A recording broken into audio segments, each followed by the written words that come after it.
मुझे पत्नी नहीं दहेज चाहिए। अनीता के परिवार में उसके माता पिता और एक भाई थे जो सब एक साथ रहते थे। अनीता बहुत ही शांत और अच्छे विचारों वाली लड़की थी। उसके पड़ोस में एक लड़का रहता था, दीपक। दीपक भी बहुत ही अच्छा लड़का था। दीपक के माता पिता किराए के घर में रहते थे। अनीता को दीपक पसंद था और मन ही मन प्यार भी करती थी। अनीता के माता पिता से भी उसके रिश्ते अच्छे थे और दोनों परिवारों में आना जाना लगा रहता था। दीपक के माता पिता भी अनीता को पसंद करते थे। एक दिन अनीता के पिता को पता चला कि दोनों एक दूसरे से प्यार करते हैं, तो उन्होंने सबकी सहमति से शादी पक्की कर दी। मन ही मन अनीता बहुत खुश थी से उसका प्यार जो मिल रहा था। अनीता की खुशी शादी हो गई। अनीता और दीपक बहुत खुश थे। दोनों ने अपनी नई जिंदगी की शुरुआत बहुत अच्छे से किया।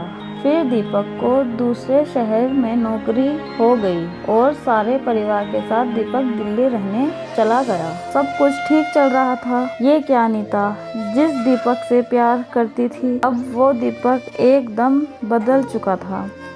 एक दिन दीपक अनीता के घर जाता है और अनीता को वहाँ छोड़कर चला जाता है। कुछ दिन बीत जाते हैं, लेकिन दीपक अनीता को लेने नहीं जाता है। दीपक ने अनीता के माँ बाप से कुछ रुपयों की मांग की। अनीता के पिता को लगा कि शायद दामाद को पैसों की जरूरत होगी, इसलिए उसके पिता ने जैसे तैसे बड़ी मुश्किल से 3 लाख रुपए का इंतजाम किया। फिर दीपक अनीता को साथ ले गया, लेकिन धीरे धीरे हालात बिगड़ने लगे। कुछ दिन बाद फिर से दीपक ने अनीता को उसके मायके छोड़ दिया और फिर कुछ रुपयों की मांग किया। अब अनीता के पिता को लगा कि अनीता की जिंदगी का सवाल है, तो उन्होंने फिर से कर्ज लेकर कहीं से पैसे इकट्ठे किए और दीपक को दे दिए। अनीता पूरी तरह से टूट चुकी थी। वो कितना प्यार करती थी दीपक से, पर अब दीपक का असली चेहरा उसके सामने था। दीपक के घर वाले भी पैसों के लिए अनीता पर बहुत अत्याचार करते थे, मार पीट करते थे। एक बार अनीता ने अपने माता पिता से पैसे मांगने से मना किया, तो उसके पति ने उसे घर से निकाल दिया। अनीता अपने माता पिता के घर चली गई और दीपक पे मुकदमा दर्ज कराया, लेकिन दीपक अनीता को लेने नहीं आया। अनीता अपने माता पिता पे बोझ बनना नहीं चाहती थी। उसके एक स्कूल में पढ़ाना शुरू किया।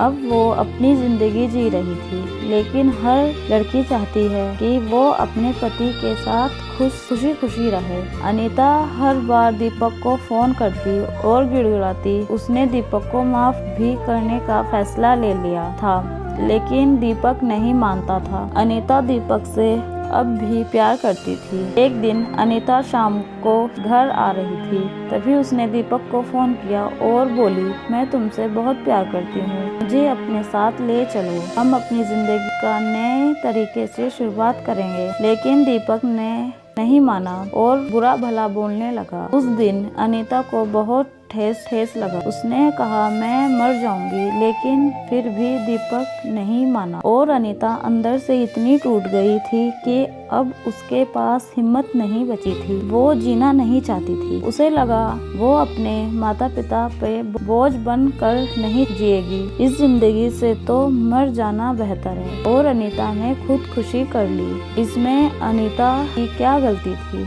और उसके माँ बाप जो कि अपने बच्चे के आने की राह देख रहे थे, लेकिन अब अनीता लौटकर नहीं आने वाली थी। हमें कभी भी अपने जीवन से हारना नहीं चाहिए। हमें जिंदगी से लड़ना चाहिए। कहते हैं ना, जिंदगी तो लड़ कर ही जी जाती है, जो हार गया वो मर गया। अगर दीपक उस दिन मान जाता तो अनीता आज बच जाती। और हमारे देश में आज दहेज के लिए पता नहीं कितनी ऐसी अनीता मर रही हैं। हमें ऐसा नहीं करना चाहिए। आज आप किसी के साथ करोगे तो कल आपके साथ भी ऐसा होगा। हमें दहेज का विरोध करना चाहिए। ना जाने दुनिया में कितनी लड़कियां दहेज का शिकार हो जाती हैं। इसमें उस मासूम लड़की की क्या गलती थी? बस इतनी कि वो एक लड़की है। हमें अपने समाज में ऐसी धारणाओं का विरोध करना चाहिए।